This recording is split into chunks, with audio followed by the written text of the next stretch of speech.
Perspektif sosiologis empirik. Pasca era reformasi yang ditandai oleh jatuhnya rezim non-demokratis pada tahun 1998, praksis kita telah melaksanakan beberapa kali pemilihan umum yang dilakukan secara periodik 5 tahun sekali, dimulai pada tahun 99, 2004, 2009, 2014, dan 2019. Dan pada tahun 2024 ini, artinya sudah 6 kali kita mengadakan pemilu, anggota badan-badan perwakilan rakyat dan pemilihan presiden dan wakil presiden.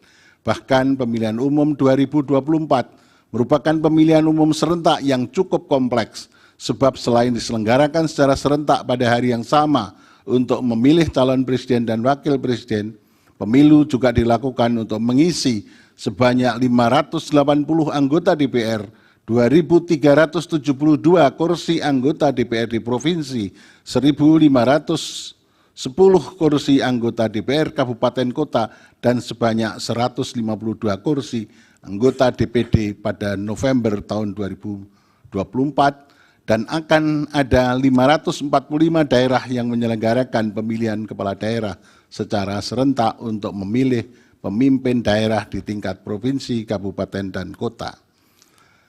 Dari pelaksanaan 6 kali pemilihan umum ini pula kita dapat mengukur kadar kematangan atau tingkat maturitas demokrasi kita. Sebab penyelenggaraan pemilihan umum yang adil dan dilaksanakan secara berkala acap kali dijadikan salah satu instrumen untuk mengukur apakah kadar demokrasi kita menjadi semakin baik atau bahkan mengalami penurunan. Jangan-jangan tanpa disadari boleh jadi demokrasi kita saat ini mengarah pada titik defisit demokrasi yang mengkhawatirkan. Sebab telah tampak secara jelas, secara kasat mata, adanya pelanggaran-pelanggaran yang bersifat fundamental terhadap prinsip-prinsip pemilu yang langsung, umum, bebas, rahasia, jujur, dan adil sebagaimana diatur di dalam ketentuan pasal 22E ayat 1 Undang-Undang Dasar 45.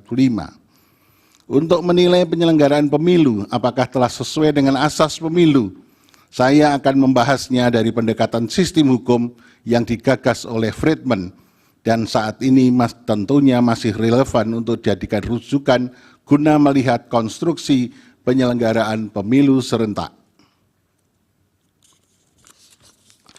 Tahun 2024 dari 3 perspektif sistem hukum yang merupakan struktur hukum, substansi hukum, dan budaya hukum. Pertama, struktur hukum meliputi lembaga dan peranata aparatur negara. Dari perspektif ini, penegakan hukum dan konstitusi khususnya berkenaan dengan pemilu demi tercapainya pemilu yang langsung, umum, bebas, rahasia, jujur, dan adil, sebagaimana amanat konstitusi mestinya menjadi tanggung jawab bersama seluruh komponen cabang kekuasaan negara, seperti eksekutif, legislatif, yudikatif, komisi-komisi independen dalam hal ini KPU, Bawaslu, DKPP dalam kapasitas dan porsinya masing-masing. Eksekutif atas persetujuan legislatif mengalokasikan anggaran pemilu serta membuat instrumen hukum pemilu yang memadai. Sementara itu KPU bersama lembaga penyelenggara pemilu lainnya seperti Bawaslu dan DKPP bertugas menyelenggarakan pemilu secara proporsional dan adil. Kepolisian dan aparat keamanan bertugas untuk menjaga agar suasana penyelenggaraan pemilu berlangsung kondusif, tertib, dan aman. Adapun sengketa hasil pemilu diselesaikan secara hukum melalui Mahkamah Konstitusi.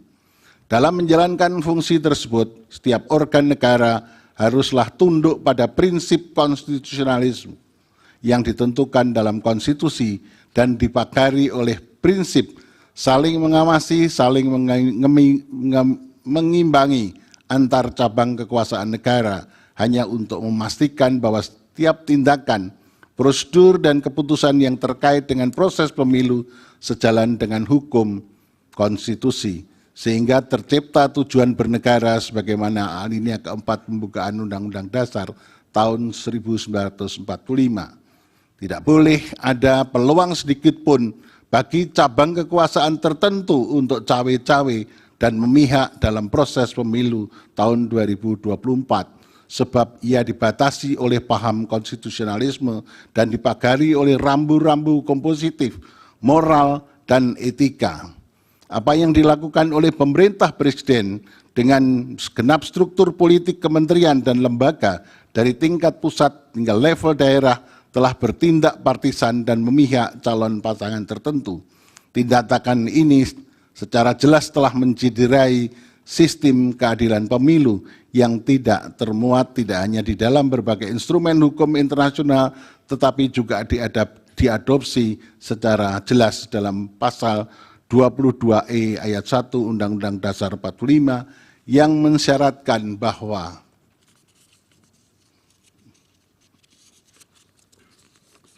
penyelenggaraan pemilu harus dilaksanakan secara langsung, umum, bebas, dan rahasia, serta jujur dan adil.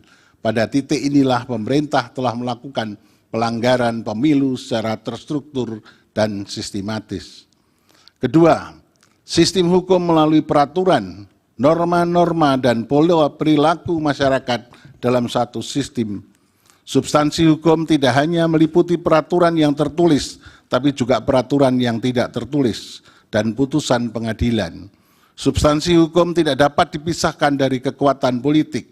Ada 3 pandangan yang digunakan untuk menggambarkan relasi antara hukum dan politik, yaitu pertama, hukum determinan atas politik. Ini merupakan pandangan ideal karena didasarkan pada konsep Dassollen. Menurut pandangan ini, hukum harus ditempatkan pada posisi yang tinggi atau supreme. Hal ini merupakan konsekuensi logis dari prinsip supremasi hukum yang kita anut. Kedua, politik determinan atas hukum. Pandangan ini didasarkan pada konsep Dasein, sehingga hukum dikonsepsikan sebagai undang-undang yang dibuat oleh lembaga legislatif. Dengan kata lain, hukum merupakan hasil resultante dari kesepakatan politik.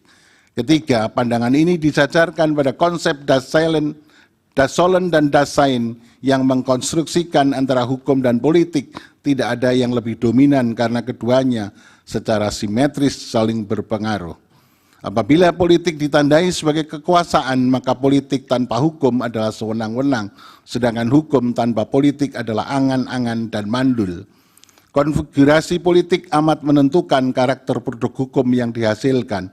Di negara yang konfigurasi politiknya demokratis, maka produk hukum yang dihasilkan cenderung berkarakter responsif atau populistik. Sedangkan di negara yang konfigurasi politiknya otoriter, maka produk hukum yang dihasilkan cenderung ortodok atau konservatif. Mengapa saya katakan cenderung? Karena ternyata kita tidak bisa memandang secara mutlak, secara hitam dan putih. Dalam praktiknya tidak ada satupun negara yang dapat mengikuti bentuk teoritis secara utuh atau penuh. Artinya boleh jadi di negara yang konfigurasinya politik otoriter terdapat karakter produk hukum yang responsif, begitu juga sebaliknya di negara yang konfigurasi politiknya demokratis terdapat karakter produk hukum yang ortodok. Oleh karenanya dalam proses pembuatan hukum, khususnya hukum pemilu, perlu memberikan peran dan partisipasi masyarakat sehingga produk hukum dihasilkan bersifat responsif terhadap tuntutan masyarakat sebagai institusi pembentuk hukum baru. Selain DPR dan Presiden, Mahkamah Konstitusi memiliki peran dalam membentuk hukum melalui berbagai putusannya.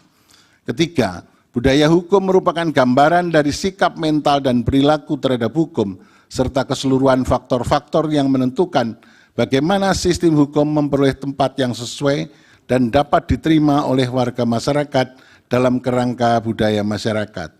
Poin yang terakhir ini berkaitan erat dengan kultur berhukum dan berkonstitusi dalam negara kita. Selama ini pembangunan hukum di negara kita amat lemah pada aspek ini, bahkan cenderung diabaikan. Dampak pengabaian ini dapat kita rasakan sekarang, misalnya dalam kasus pemilu.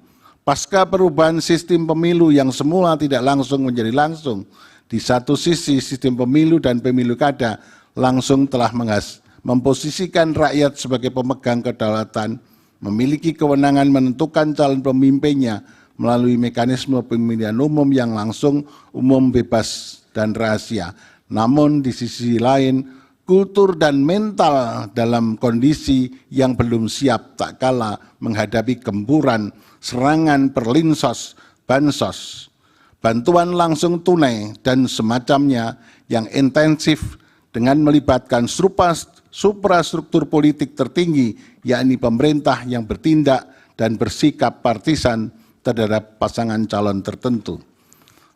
Mencermati dan memaknai penyelenggaraan pemilu serentak tahun 2024 yang secara umum amat berbeda dari penyelenggaraan pemilu pada tahun 99, 2004, 2009, dan 2014, serta 2019.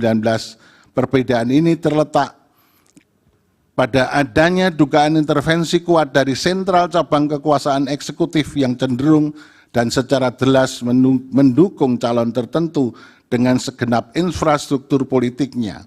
Anggapan bahwa presiden boleh berkampanye merupakan justifikasi yang tidak dapat diterima oleh nalar yang sehat dan etika yang peka.